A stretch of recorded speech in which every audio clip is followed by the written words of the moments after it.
এই যে আমার পাঁচমিশালি তরকারিটা হয়ে গেছে। তরকারিটা করব, ওই জন্য কড়াইয়ে এবার আমি সর্ষের তেল দিয়ে দেবো। তেল গরম হয়ে গেছে, এবার আমি মূলোগুলো দিয়ে দিলাম কড়াইয়ে।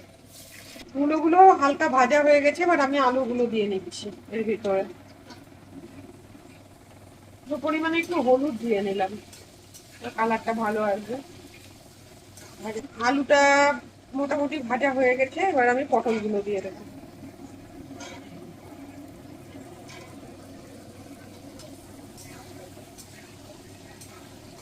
দিয়ে ভালো করে ভাজা ভাজা করে দেবো। আমার এটা অনেকটা ভাজা ভাজা হয়ে গেছে, এবার গোটা গরম মশলা, এলাচ আর দারচিনি, শুকনো লঙ্কা, জিরে ফোড়ন ওর ভেতরে দিলাম। এই তেজপাতা দিয়ে দিলাম।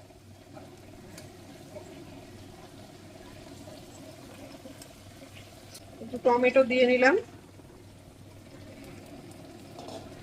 এবার বাদ বাকি যা সবজি আছে, গাজর, বেগুন, কুমড়ো, বরবটি, যা যা আছে সবের ভিতরে এবার দিয়ে দেবো।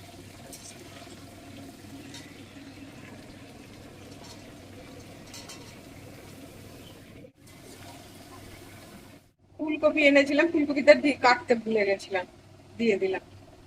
খারাপ লাগবে না, খেতে ভালো লাগবে। না, এরকম করে বানানো হয় তো, পাঁচমিশালি করবি তো। এবার আমি আদাটা গ্রেট করে দিয়ে দেবো। কাশ্মীরি লাল লঙ্কার গুঁড়ো দিলাম, একটু জিরে গুঁড়ো দেবো,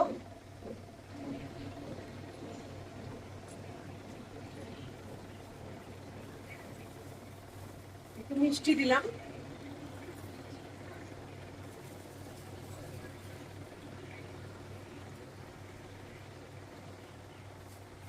নুন দিয়ে দেবো।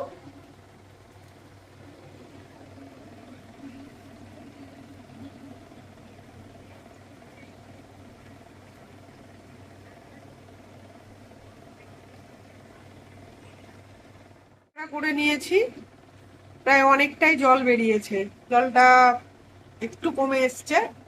এরপর আমি এই কাঁচা লঙ্কাগুলো দিয়ে দিলাম, এটাকে ভালো করে একটু নাড়িয়ে নিলাম।